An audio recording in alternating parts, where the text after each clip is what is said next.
Vous avez sorti en début d'année Les mains propres, plaidoyer pour une société civile au pouvoir. C'est votre tout dernier ouvrage.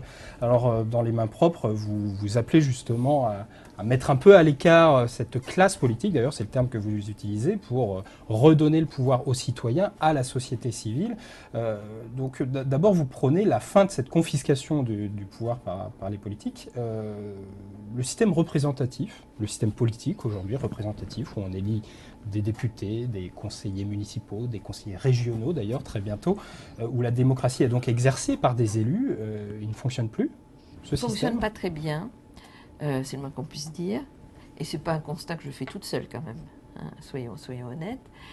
Et surtout, je pense que la professionnalisation de la politique est en train de tuer la démocratie.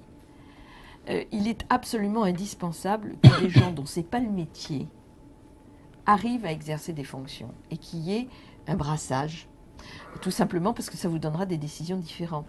Voyez-vous, au sein du Rassemblement citoyen que j'ai créé que nous avons créé il y a 2 ans, 2 ans et demi, nous avons une expérience, je pense, unique en termes de politique. Nous avons 2 collèges qui élisent pour 50%, chacun 50%, collège société civile, collège politique.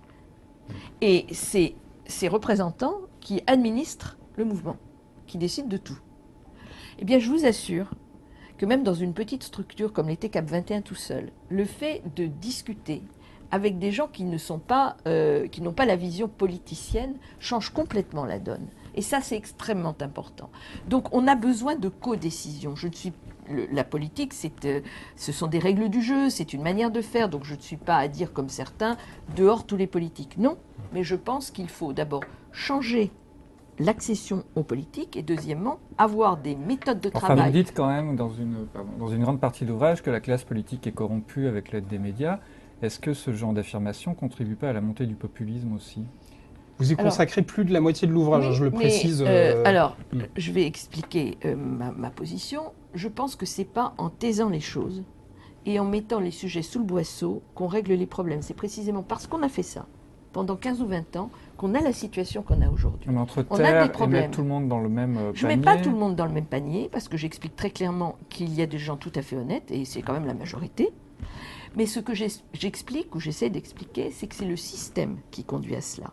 Ce que j'incrimine, c'est pas tant les politiques que les partis politiques.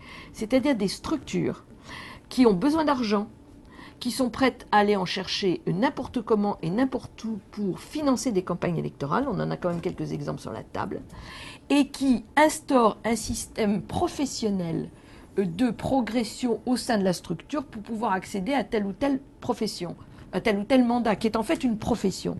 Et qu'à partir du moment où vous concevez la fonction politique comme une profession, vous voulez garder votre job, ce qui est tout à fait humain et tout à fait normal. Sauf que c'est pas ça la politique, ça ne devrait pas être ça. Et je pense que le problème, il est là.